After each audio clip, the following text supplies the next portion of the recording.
નમસ્તે વિદ્યાર્થી મિત્રો, યુટ્યુબના માધ્યમ દ્વારા સર્વોપરી સ્કૂલમાં આપનું હાર્દિક સ્વાગત છે।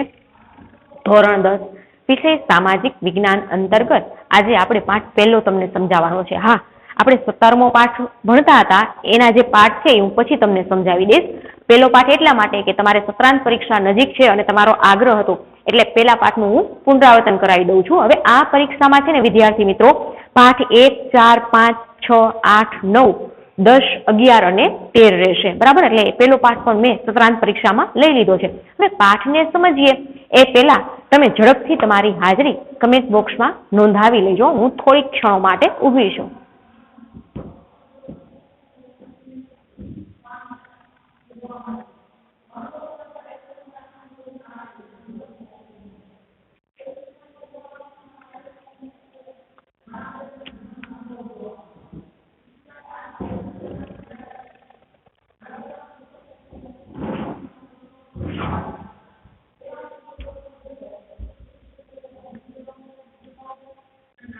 પુરાઈ ગઈ વિદ્યાર્થી મિત્રો હાજરી? સરસ।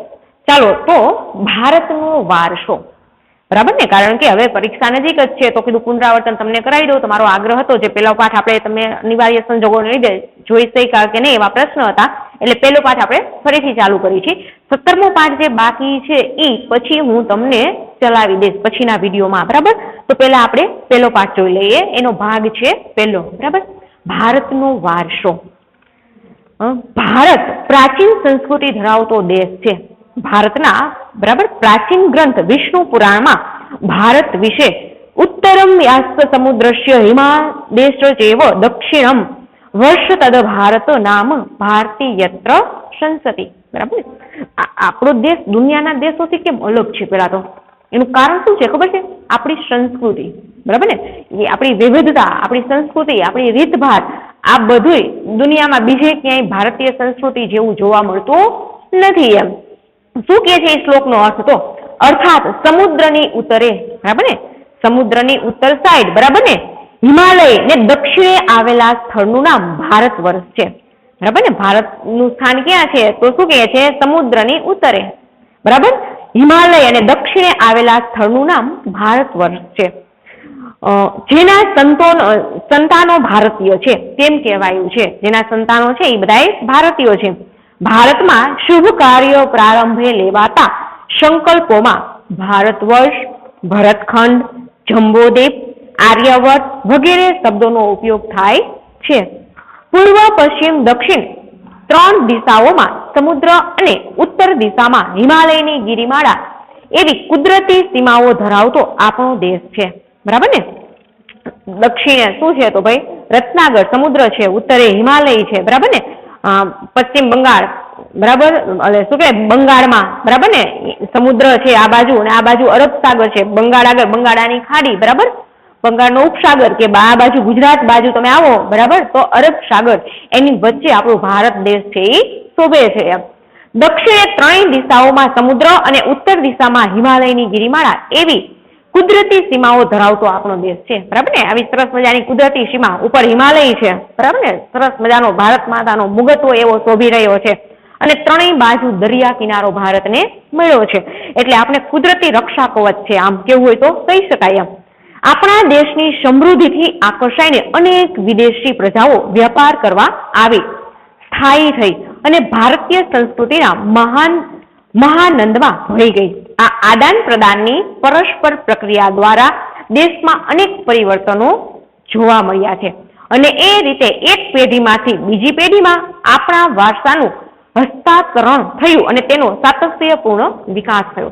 ભારતની સંસ્કૃતિ અને એટલી બધી વૈવિધ્યસભર હતી કે એનાથી આકર્ષાય અને ઘણા બધા વિદેશી પ્રજાઓએ ભારતમાં વસવાટ કર્યો અને પછી એની સાથે, બરાબર ને, જે ઘણું બધું નવું સંસ્કૃતિમાં આવ્યું ભેગા થવાથી। એમ હવે ભારતનું સ્થાન અને વિસ્તાર, બરાબર, આ તો થયું ભાઈ ભારતનું સ્થાન અને વિસ્તાર, બરાબર ને? આપણી સંસ્કૃતિની વિવિધતા વિશે જોયું, તો હવે સ્થાન વિશે જોઈએ। તો વર્તમાન ભારતના સ્થાન, કદ અને વિસ્તાર વિશે આપણે ધોરણ 9માં અભ્યાસ કરી ગયા। પ્રાચીન સમયનું ભારત ઘણું વિશાળ હતું અને હાલમાં પણ ભારત વિસ્તારની દ્રષ્ટિએ વિશ્વમાં 7મા ક્રમે અને જનસંખ્યાની દ્રષ્ટિએ બીજું સ્થાન ધરાવે છે. બરાબર ને? ખાસ આ પરીક્ષામાં તમને પૂછાઈ શકે એવો છે કે વિસ્તારની દ્રષ્ટિએ ભારત કેટલામું સ્થાન ધરાવે છે અને વસ્તીની દ્રષ્ટિએ, બરાબર ને? વસ્તીની દ્રષ્ટિએ તો બીજું જ છે, પહેલું છે એ ચીન અને બીજું ભારત. જનસંખ્યાની દ્રષ્ટિએ બીજું સ્થાન ધરાવે છે. બરાબર ને? વિશ્વમાં વિસ્તારની દ્રષ્ટિએ ભારતનો ક્રમ કેટલામો આવે છે? તો 7મો. ખાસ યાદ રાખી લેવાનું. આ તમને ખાલી જગ્યામાં એક વાક્યમાં પૂછાય એવું છે. બરાબર? પેન્સિલથી અંડરલાઈન પણ કરી નાખો. વિસ્તારની દ્રષ્ટિએ 7મું અને જનસંખ્યાની દ્રષ્ટિએ બીજું. મને લાગે છે કે તમારે સમાજમાં ભણવામાં આવતું એટલે લગભગ ને તો એ યાદ જ હશે એમ. બીજું સ્થાન ધરાવે છે. હવે વૈવિધ્યસભર વારસો. ભારત ભૂમિ એ આપણને અને વિશ્વને સમૃદ્ધ અને વૈવિધ્યસભર વારસો આપ્યો છે. ભારતીય સંસ્કૃતિ શાંતિપ્રિય અને વેપારી રહી છે. ભારતીય સંસ્કૃતિ છે પહેલેથી જ શાંતિપ્રિય અને વેપારી પ્રજા રહી છે. ભારતની સંસ્કૃતિમાંથી સતચિત્ત અને આનંદનો અનુભવ પ્રાપ્ત થાય છે. આપણી સંસ્કૃતિમાંથી શું પ્રાપ્ત થાય છે? તો સતચિત્ત અને આનંદ. બરાબર? આનંદનો અનુભવ પ્રાપ્ત થાય છે. આ ઉપરાંત અહીં આવીને વસેલી ભિન્ન ભિન્ન સંસ્કૃતિ સાથેના આદાન પ્રદાન થકી ભારતીય સંસ્કૃતિ સમૃદ્ધ બની. તેણે અપનાવેલ અહિંસા અને શાંતિના મૂલ્યોની આજે વિશ્વભરમાં પ્રશંસા અને સ્વીકાર થયો છે. બરાબર ને? આખા વિશ્વમાં એની નોંધ લેવાય છે. સિંધુ ખીણની સંસ્કૃતિના લોકોથી શરૂ કરીને આજ દિન સુધીના લોકોએ ભારતને પોતાની આવડત, બુદ્ધિશક્તિ અને કલા કૌશલ્ય દ્વારા સમૃદ્ધ બનાવ્યું છે. ભારતના ભવ્ય વારસાના નિર્માણ અને ઘડતર માટે અનેક ઋષિ મુનિઓ, સંતો, વિદુષીઓ, વિદ્વાનો, ચિંતકો, કલાકારો, કારીગરો, વૈજ્ઞાનિકો, સંશોધકો, સાહિત્યકારો, શિક્ષણ શાસ્ત્રીઓ, રાજનીતિજ્ઞો, ઇતિહાસકારો, સમાજ સુધારકો વગેરેનો અગત્યનો ફાળો છે. આ બધાયનો એમાં ખૂબ મહત્વનો ફાળો છે. તેમના ધર્મ, શાસન શૈલી, ભાષા, કલા, ચિત્ર, બોલી, પહેરવેશ અને રીત રિવાજો વગેરે પણ ભારતને મળ્યા. આ રીતે ભારતમાં ભાતીગળ સંસ્કૃતિનું નિર્માણ થયું. આમ વિવિધતા જોવા મળી સંસ્કૃતિમાં એમ. કારણ કે જો આપણે અભ્યાસ કરીએ, તમને હડપ્પીય સંસ્કૃતિ કહી છે, બરાબર ને? તો એનું જે ખોદકામ કર્યું, જે અવશેષો મળ્યા, તો એ સંસ્કૃતિની કેવી વિશેષતા હતી? એ નગર રચના, બરાબર ને? પાણી સંગ્રહ કરવાની એ બધી એ સમયે પણ લોકો કેટલા બધા આમ કેળવાયેલા હતા, નિપુણ હતા. એ આખી સંસ્કૃતિ આપણે એમાં જોવા મળે છે એમ. તો આ બધી સંસ્કૃતિનો સુભગ સમન્વય આપણી ભારતીય સંસ્કૃતિમાં જોવા મળે છે. હવે સંસ્કૃતિનો અર્થ શું કરશો ખાસ? બરાબર ને? સામાન્ય શબ્દ એનો અર્થ શું કરશો? સંસ્કૃતિનો અર્થ. સંસ્કૃતિ એટલે શું? સ્પષ્ટ શબ્દમાં કેવું હોય તો એનો અર્થ કેવો જોઈએ? તો સંસ્કૃતિ એટલે કે જીવન જીવવાની રીત. બરાબર ને? શું થાય? સંસ્કૃતિ એટલે જીવન જીવવાની કેવી રીતે જીવન જીવાય છે તે. બરાબર ને? સામાન્ય અર્થ સંસ્કૃતિ એટલે કે જીવન જીવવાની રીત. દેશ કે સમાજમાં કાળક્રમે બદલાતા સંજોગો અનુસાર જનજીવનમાં આવતા પરિવર્તનો, સુધારા, સામાજિક નીતિ રીતિ ઇત્યાદિ વડે ભિન્ન ભિન્ન સમાજોની સંસ્કૃતિ બને છે. સંસ્કૃતિ એટલે કે માનવ મનનું ખેડાણ. સંસ્કૃતિ એટલે શું? કે માનવ મનનું ખેડાણ. અને તેમાં માનવ સમાજની ટેવો, મૂલ્યો, આચાર વિચાર, ધાર્મિક પરંપરાઓ, રહેણી કરણી અને જીવનને ઉચ્ચતમ ધ્યેય સુધી લઈ જતા આદર્શોનો સરવાળો એમ પણ કહી શકાય. હવે ભારતીય સંસ્કૃતિનો વારસો. વારસો એટલે આપણને આપણા પૂર્વજો તરફથી મળેલી અમૂલ્ય ભેટ. વારસો એટલે શું? એનો શાબ્દિક અર્થ કરવો હોય તો આપણે આપણા પૂર્વજો તરફથી મળેલી ભેટ. બરાબર ને? વારસો એટલે કે આપણને આપણા પૂર્વજો તરફથી મળેલી અમૂલ્ય ભેટ. ભારતનો ઇતિહાસ હજારો વર્ષ પુરાણો છે. શાળાકીય અભ્યાસમાં લેવાતી દૈનિક પ્રતિજ્ઞામાં આપણે હું મારા દેશને ચાહું છું અને તેના સમૃદ્ધ અને વૈવિધ્યપૂર્ણ વારસાનો મને ગર્વ છે તેમ કહીએ છીએ. બરાબર ને? જે આપણે પ્રતિજ્ઞાપત્રો બોલીએ છીએ ત્યારે આવે છે ને કે ભાઈ એનું મને ગૌરવ છે વારસાનું, એમ તેમ કહીએ છીએ. આ સમૃદ્ધ વારસો એટલે ભારતનું સમગ્ર વિશ્વને પૂર્ણ માનવ જીવનના રહસ્યોનું પ્રદાન એમ કહી શકાય. ભારતના આ વારસાને નીચે દર્શાવેલ બે વિભાગમાં વહેંચી શકાય. બરાબર ને?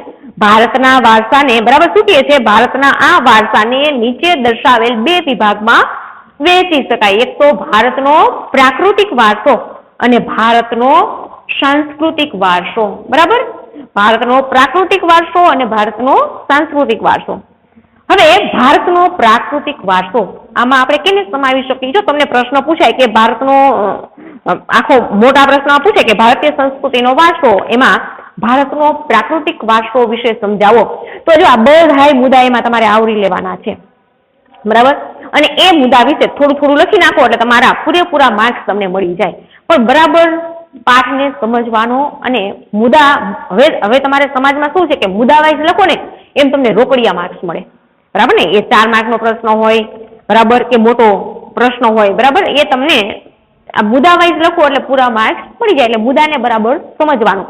ભારતનો પ્રાકૃતિક વારસો પ્રકૃતિ, પર્યાવરણ અને માનવ જીવનની વચ્ચેના નિકટતમ સંબંધોનું પરિણામ એટલે પ્રાકૃતિક વારસો. પ્રાકૃતિક વારસો એ કુદરતની ભેટ છે. પ્રાકૃતિક વારસો એ આપણે કુદરત તરફથી મળેલી અમૂલ્ય ભેટ છે. એમ ભારતનો પ્રાકૃતિક વારસો વિશિષ્ટ અને વૈવિધ્યસભર છે, જેમાં ઊંચા પર્વતો, નદીઓ, ઝરણા, સાગરો, લાંબા દરિયા કિનારા, વિશાળ ફળદ્રુપ મેદાનો, ખીણ પ્રદેશો, રણનો સમાવેશ થાય છે તથા વૃક્ષો, વનસ્પતિ, જીવજંતુઓ, ઋતુઓ, પશુ પક્ષી, પ્રાણીઓ અને વૈવિધ્યપૂર્ણ ભૂમિ દ્રશ્યો, વિવિધ પ્રકારના ખડકો, ખનિજોનો સમાવેશ થાય છે. આપણે સૌ પ્રકૃતિના સંતાન છીએ. પ્રકૃતિ એ આપણી આહાર, પાણી, શુદ્ધ વાયુ તેમજ નિવાસ જેવી લગભગ બધી જ આવશ્યકતાઓ માટે સુંદર વ્યવસ્થા કરી છે. બરાબર ને? પ્રાકૃતિક વારસામાં કેનો સમાવેશ કરાય? તો નદી, તળાવ, ઝરણા, બરાબર, જંગલો છે, બરાબર, સરસ પર્વતો છે, બરાબર, આ બધાનો આપણે પ્રાકૃતિક વારસામાં સમાવેશ કરી શકીએ. બરાબર ને? અમુક સ્થળોએ જાય તો આપણો મન પ્રફુલ્લિત થઈ જાય છે. બરાબર ને? કે ભાઈ કેટલું રમણીય સ્થળ છે. તો આ બધાનો શેમાં સમાવેશ કરવાનો? પ્રાકૃતિક વારસાના સ્થળો. બરાબર? અને એ છે પછી નદી, ઝરણા, તળાવ એ પણ એમાં આવી શકે, વનસ્પતિઓ આવી શકે વિવિધ. બરાબર ને? દરેક જગ્યાએ કંઈક અલગ અલગ ખાસિયત છે. બરાબર ને? હિમાલય તમે જાઓ તો એનું વાતાવરણ પણ કંઈક અલગ હોય અને રણ પ્રદેશની પણ એનો પણ એક આનંદ છે. બરાબર ને? રણ ઉત્સવ છે એ જોવા જાવ તો તમને બહુ જ મજા આવે. એમ દરેક સ્થળની કંઈક ખાસિયત છે. એમ તો આ બધો પ્રાકૃતિક વારસામાં સમાવેશ થાય. એમ પ્રકૃતિ એ આપણી આહાર, પાણી, શુદ્ધ વાયુ તેમજ નિવાસ જેવી લગભગ બધી જ આવશ્યકતાઓ માટે સુંદર વ્યવસ્થા કરી છે. પ્રકૃતિ સાથેનો આપણો વ્યવહાર શ્રદ્ધાપૂર્વક હોવાના ઉદાહરણો પંચતંત્રની વાર્તાઓ અને બૌદ્ધ ધર્મની જાતક કથાઓમાં જોવા મળે છે. શું કે છે? બરાબર ને? પ્રકૃતિ સાથે આપણો આધ્યાત્મિક નાતો પણ છે ને? બરાબર ને? આપણે અમુક સ્થળોએ હવે એમ કહીએ કે 4 ધામની યાત્રા કરવી. બરાબર ને? એ આપણા હિન્દુ ધર્મમાં તો શું કે છે ને, ગૌરવ માને છે. બરાબર ને? જીવનમાં એક વખત કરવી જોઈએ. પછી ગંગા નદીમાં સ્નાન કરવાનો મહિમા છે. બરાબર ને? હરિદ્વાર જવાનો મહિમા છે. તો આ બધા સ્થળો છે એ ખાલી વારસો તો છે જ, પણ આપણા ધાર્મિક રીતે પણ એટલા બધા જોડાયેલા છે. શ્રદ્ધાપૂર્વક હોવાના ઉદાહરણો પંચતંત્રની વાર્તાઓ અને બૌદ્ધ ધર્મની જાતક કથાઓમાં જોવા મળે છે. આપણા લોક સંગીત અને શાસ્ત્રીય સંગીતમાં પણ ઋતુઓ અને પ્રકૃતિ સાથેનો સંબંધ જોવા મળે છે. આપણું સંગીત પણ એવું છે જે પ્રકૃતિને, બરાબર ને, એમાં પણ પ્રકૃતિનો ઘણો બધો ઉલ્લેખ થયો છે, ઋતુઓનો ઉલ્લેખ થયો છે. બરાબર? એ સંગીતમાં કે સાહિત્યમાં જોવા મળે છે. આપણા ગીતો, તહેવારો, કવિતાઓ, ચિત્રોમાં પ્રકૃતિ અને ઋતુ ચક્રનું નિરૂપણ જોવા મળે છે. બરાબર ને? તહેવારો પણ એવા ઋતુઓને આધારિત છે અમુક તો. બરાબર ને? કે ભાઈ એમાં ચિત્રોમાં પ્રકૃતિ અને ઋતુ ચક્રનું નિરૂપણ જોવા મળે છે. નિસર્ગોપચાર એટલે કે નેચરોપેથી, આયુર્વેદિક, યુનાની જેવી ચિકિત્સા પદ્ધતિ પ્રકૃતિ પર આધારિત છે.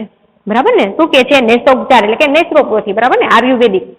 બરાબર ને? તો એ ઘણી બધી ઔષધિઓ એવી છે કે જેનો આપણે દવા તરીકે ઉપયોગ કરીએ છીએ. એ તો બરાબર ને આખી નેચરોપેથી કેના ઉપર આધાર રાખે છે? પ્રકૃતિ ઉપર જ. હવે ભૂમિ દ્રશ્યો, આ થઈ પ્રાકૃતિક વારસાની વાત. એમાં પેલું આવશે ભૂમિ દ્રશ્યો.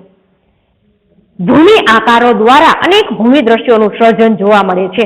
દાખલા તરીકે હિમાલય પર્વત એ ભૂમિ આકાર છે. હિમાલયમાં અનેક પ્રકારની ઉપયોગી વનસ્પતિ, ખનિજો, અવનવા પશુ પંખી અને શિખરો બરફથી છવાયેલા રહે છે. તેનાથી મોટી નદીઓ 12 માસ ભરપૂર પાણીથી સમૃદ્ધ રહે છે. તરાઈના જંગલો પણ ત્યાં આવેલા છે. હિમાલયમાં અમરનાથ, બદ્રીનાથ, કેદારનાથ જેવા યાત્રાના સ્થળો, નંદાદેવી જેવા શિખરો પણ આવેલા છે. ભારત માટે હિમાલયનું ઘણું મહત્વ છે. જો આમાંથી ખાસ યાદ રાખવાનું, આ પ્રાકૃતિક વારસો એના તમે એક પછી એક મુદ્દાય લખજો અને આમાંથી એક વાક્યમાં ખાલી જગ્યામાં પૂછાઈ શકે એવા પણ પ્રશ્નો છે. જો તમારે તરાઈના જંગલો ક્યાં આવેલા છે, બરાબર ને, ખાસ પૂછે તમને ભાઈ તરાઈના જંગલો ક્યાં આવેલા છે તો તમને યાદ રહી જાય. પછી શું કહે છે કે ભાઈ ભૂમિ દ્રશ્યો, બરાબર ને, હિમાલયની વાત થઈ આમાં તો કેમ તેનું આજુબાજુનું સ્થળ તો રમણીય છે જ, પણ પછી હિમાલયમાંથી નીકળતી નદીઓ 12 માસ પાણીથી ભરપૂર રહે છે. એનું કારણ શું છે કે તમે અગાઉ પાઠમાં આપણે સમાજમાં સમજી જ ગયા હતા અગાઉના ધોરણમાં, બરાબર ને, કારણ કે હિમાલય છે એ આખો બરફથી છવાયેલો પર્વત છે. હવે ચોમાસામાં વરસાદના લીધે એ નદીઓમાં, હિમાલયમાંથી નીકળતી નદીઓમાં પાણી આવે છે વરસાદને લીધે, અને પછી ઉનાળામાં પેલો બરફ છે એ પીંગળે છે, એના લીધે પણ નદીમાં પાણી આવે છે. એટલે હિમાલયમાંથી જેટલી નદીઓ નીકળે છે એ 12 માસ પાણીથી ભરપૂર રહે છે. એટલે સ્વાભાવિક જ છે કે એ નદી આજુબાજુ જે સરસ મજાના ફળદ્રુપ મેદાનો હોય, બરાબર ને, કાયમ પાણી જ રહે એટલે અહીંયા વનસ્પતિ હરિયાળો પ્રદેશ તો રહે જ, પણ એની કંઈક અલગતા જોવા મળે છે, સૌંદર્યમાં પણ વધારો થાય છે. હવે નદીઓ, પ્રાચીન કાળથી નદીઓ પ્રાકૃતિક માર્ગો પૂરા પાડતી રહી છે.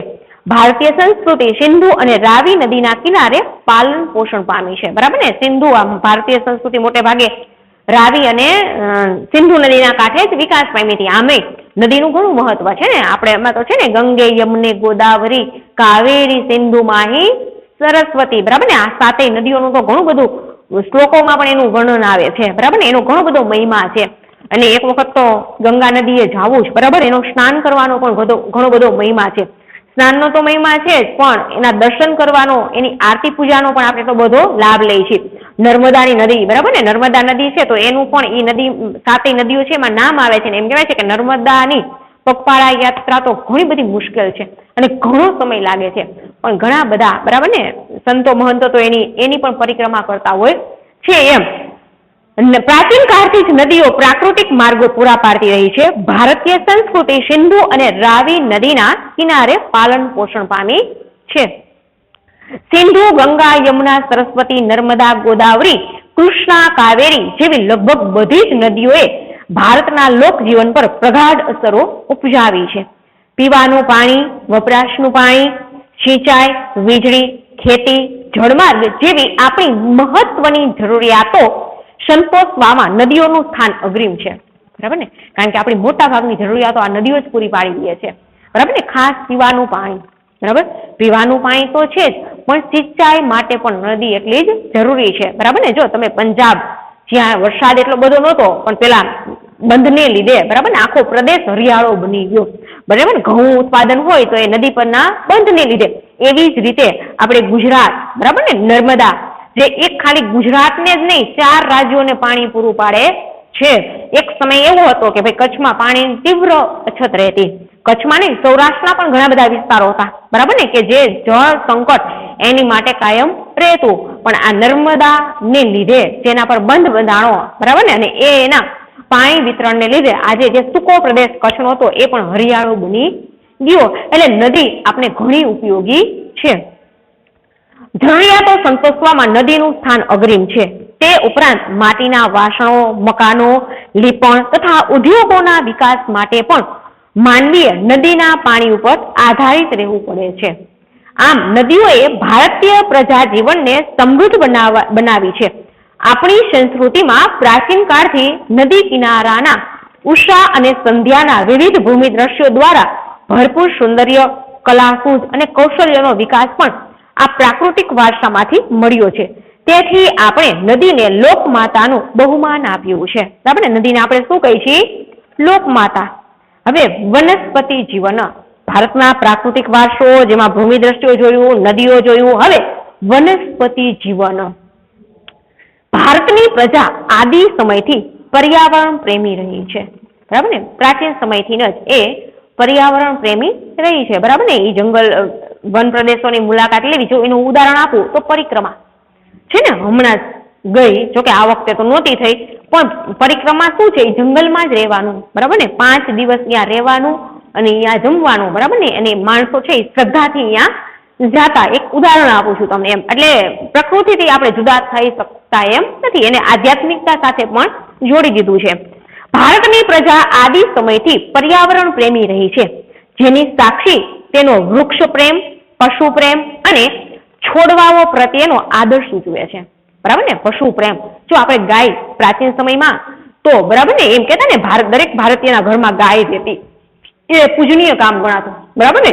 એ ગાય છે, નદીને કેમ લોકમાતા કહેતા, એમ ગાયને પણ એક માતા સમાન જ ગણવામાં આવે છે, બરાબર ને. ગાય દૂધતી હોય તો જ રાખી એવું નહીં, પણ એ ગાય નાની હોય કે વૃદ્ધ થાય ત્યાં સુધી ઘરમાં રાખતા ને એની સેવા કરતા. એટલે દરેક હિન્દુ ઘરમાં ગાય તો હોવી જોઈએ પ્રાચીન સમયથી. પછી એવી જ રીતે છોડની વાત કરી તો હિન્દુ ઘર છે તો ભાઈ એના આંગણામાં તુલસીનો ક્યારો પણ હોય, બરાબર. પછી મંદિરે જાઓ તમે, પૂજન અર્ચન કરો છો તો આપણે પીપળાને લોટો પણ ચડાવીએ છીએ આજે પણ, બરાબર ને.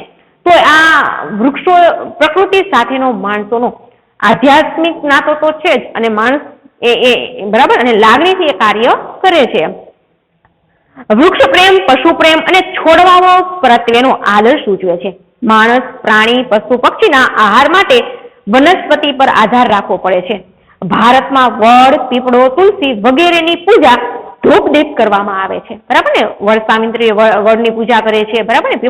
પીપળામાં વિષ્ણુ ભગવાનનો વાસ છે, બરાબર ને. પાણીએ રેડે છે, આમ એની ભાવથી લોકો પૂજા અર્ચના પણ કરે છે. વટ સાવિત્રી વ્રતમાં વડની પૂજા કરવામાં આવે છે.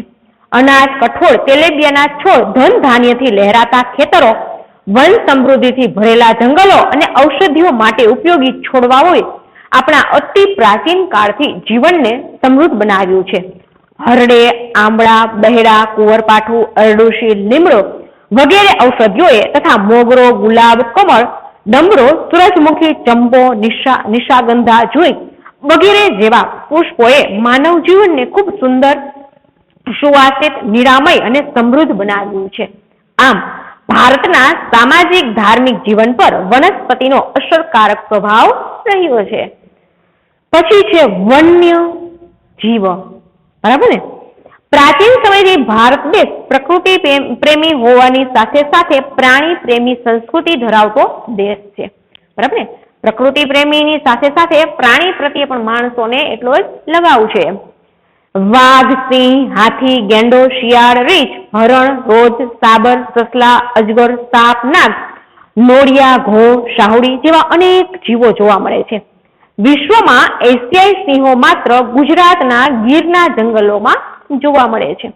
આપણી ધાર્મિક માન્યતાઓમાં લોકોએ કેટલાક વન્ય જીવોને વાઘ, મોર, મગર, ગરુડ વગેરેને દેવદેવીઓના વાહન તરીકે સ્થાન આપ્યું છે, બરાબર ને. માતાજીની સવારી હોય, બરાબર, વાઘેશ્વરી, બરાબર. તો એવી જ રીતે મોર, મગર, ગરુડ આ બધા એને દેવદેવીઓના વાહન કહ્યા છે. આપણી રાષ્ટ્રમુદ્રામાં પણ 4 સિંહ, ઘોડો, હાથી તથા બળદની આકૃતિ મૂકીને તેનું મૂલ્ય આપ્યું છે, બરાબર ને. આપણી રાષ્ટ્રમુદ્રામાં પણ તેને સામેલ કર્યા છે એમ કે ભાઈ રાષ્ટ્ર મુદ્રામાં પણ 4 સિંહો, ઘોડો, હાથી તથા બળદની આકૃતિ મૂકીને તેનું મૂલ્ય આંક્યું છે. વળી આ વન્ય જીવોની રક્ષા માટે અભયારણ્યો બનાવી તેમના જીવનની સુરક્ષા માટે કાયદા પણ ઘડેલા છે. હવે આ થઈ પ્રાકૃતિક વારસો, બરાબર ને. હવે ભારતનો સાંસ્કૃતિક વારસો, પ્રાકૃતિક વારસો જેમાં, બરાબર ને, ભારતનો પ્રાકૃતિક વારસો સમજાવો તો આ 4 ટોપિક તમારે વ્યવસ્થિત લખી નાખવાના, બરાબર ને. ભાઈ ભૂમિ દ્રશ્યો, નદીઓ, વનસ્પતિ જીવન અને વન્ય જીવન. હવે ભારતનો સાંસ્કૃતિક વારસો. ભારતે જગતને વિવિધતાપૂર્ણ અને સમૃદ્ધ વારસાની ભેટ આપી છે. સાંસ્કૃતિક વારસો એટલે કે માનવ સર્જિત વારસો. માનવીએ પોતાના કુને, બુદ્ધિ, ચાતુર્ય, આવડત અને કલા કૌશલ્ય દ્વારા જે કંઈ પ્રાપ્ત કર્યું તેનું સર્જન કર્યું તેને સાંસ્કૃતિક વારસો કહેવાય, બરાબર ને. માણસે પોતાની આવડત પ્રમાણે, બરાબર ને, પોતાની રીતભાત પ્રમાણે, બરાબર ને, જે સર્જન કર્યું અને જે સમાજને આપ્યું એને આપણે સાંસ્કૃતિક વારસો કહીશું, બરાબર. પ્રાકૃતિક વારસો છે એ કુદરત તરફથી મળેલી ભેટ છે, બરાબર ને. તો ભારતે જગતને વિવિધતાપૂર્ણ અને સમૃદ્ધ વારસાની ભેટ આપી છે. સાંસ્કૃતિક વારસો એટલે કે માનવ સર્જિત વારસો. માનવીએ પોતાના ગુણે, બુદ્ધિ ચાતુર્ય, આવડત અને કલા કૌશલ્ય દ્વારા જે કંઈ પ્રાપ્ત કર્યું કે તેનું સર્જન કર્યું તેને સાંસ્કૃતિક વારસો કહેવાય. આર્યોથી શરૂ કરીને શકો, ક્ષત્રપ, કુષાણ, મૂળ, ઈરાનીઓ, તુર્ક, આરબો, મુગલ, પારસીઓ, અંગ્રેજો, ફ્રેન્ચ વગેરે જેવી વિવિધ જાતિ પ્રજાતિઓ ભારતમાં આવી. આ બધા વચ્ચે થયેલા આદાન પ્રદાનથી ભારતીય સંસ્કૃતિ સમૃદ્ધ બની. આ બધી સંસ્કૃતિઓ ભારતમાં આવી અને એના આદાન પ્રદાનથી ભારતીય સંસ્કૃતિ છે એ સમૃદ્ધ બની. એમ પ્રાગ ઐતિહાસિક સમયથી ભારતે વિશ્વની પ્રજાઓને સાંસ્કૃતિક વારસાઓની ઘણી બધી બાબતોની ભેટ આપી છે. ઉદાહરણ તરીકે શિલ્પ સ્થાપત્યની કળા આશરે 5000 વર્ષ જેટલી પ્રાચીન છે. બરાબર ને? કેટલી છે? 5000 વર્ષ જેટલી. જેમાં સિંધુ ખીણ સંસ્કૃતિના પુરાતન અવશેષોને ગણી શકાય. જેમ કે તેમાંથી મળી આવેલ દેવ દેવીઓની પ્રતિમાઓ, માનવ શિલ્પો, પશુઓ તથા રમકડા તેમજ દાઢીવાળા પુરુષનું શિલ્પ અને નર્તકીની મૂર્તિ જોઈને આપણને આપણા સાંસ્કૃતિક વારસા પ્રત્યે સ્વાભિમાન અને ગૌરવની લાગણી જન્મે છે. આ જ ક્રમમાં મૌર્ય યુગની ઊંધા કમળની આકૃતિ ઉપર સિંહ અને વૃષભનું શિલ્પ, બુદ્ધિની પ્રજ્ઞા પરિમિતાનું શિલ્પ, સારનાથની ધર્મચક્ર, પર્વતનવાળી મહાત્મા ગૌતમ બુદ્ધની પ્રતિમા અને તે પછીના કાલખંડની જૈન તીર્થકરોની પ્રતિમાઓ, રાષ્ટ્રકૂટ રાજાઓના સમયની ઇલોરાની ગુફાઓ નિહાળતા આપણને આપણા સાંસ્કૃતિક વારસા પ્રત્યે આદર અને ગૌરવ અનુભવાય છે. આપણા સાંસ્કૃતિક વારસામાં મંદિરો, શિલાલેખો, સ્તૂપો, વિહારો, ચેતીઓ, મકબરા, મસ્જિદો, કિલ્લાઓ, ગુંબજો, રાજમહેલો, દરવાજા, ઇમારતો, ઉત્ખનન કરેલા સ્થળો તેમજ ઐતિહાસિક સ્મારકોનો સમાવેશ કરી શકાય. આપણા સ્વાતંત્ર્ય સંગ્રામના ઐતિહાસિક સ્થળો જેવા કે સાબરમતી આશ્રમ, દાંડી, બારડોલી, વર્ધા, શાંતિનિકેતન, કોલકાતા, દિલ્હી વગેરે પણ સાંસ્કૃતિક વારસા તરીકે ઓળખાવી શકાય. ભાષા, લિપિ, અંકો, શૂન્યની શોધ, ગણિત, પંચાંગ, ખગોળ, લોખંડ, સાહિત્ય, ધર્મ, યુદ્ધશાસ્ત્ર, રથ, રાજ્યશાસ્ત્ર, પ્રાણીશાસ્ત્ર, વનસ્પતિશાસ્ત્ર, વાસ્તુશાસ્ત્ર, ધર્મો, ગણતંત્ર, ન્યાયતંત્ર, વિધિ વિધાન, પર્યાવરણ સુરક્ષા આદિ ઘણી મહત્વની શોધો પણ ભારતમાં થઈ છે. બરાબર ને? આ બધા વિષયને લગતી શોધો પણ ભારતમાં થઈ છે. એમ આપણો સાંસ્કૃતિક વારસો એ ઘણો સમૃદ્ધ છે. હવે ગુજરાતનો સાંસ્કૃતિક વારસો જેની ચર્ચા આપણે પછીના પિરિયડમાં કરીશું. બરાબર? તો ખાસ આ બે ભારતીય સાંસ્કૃતિક વારસો, બરાબર, ભારતનો પ્રાકૃતિક વારસો અને સાંસ્કૃતિક વારસો, આ બે મુદ્દા બરાબર વાંચી લેજો. અને આ સાવ સહેલું છે. એક વખત વાંચી લેશો એટલે તમને બરાબર યાદ રહી જશે. તો આજે લખવા નથી આપતી અને આ પાઠ છે હું વાંચવા આપીશ. લખવા એટલા માટે નથી આપતી કે તમે અગાઉના પિરિયડમાં આનું હોમવર્ક તો કર્યું છે, એટલે પાઠ વાંચી લેજો એટલે તમારે એકદમ પાકું થઈ જાય. અને હા, વાંચવાની તૈયારીમાં રહેજો. અસ્તુ.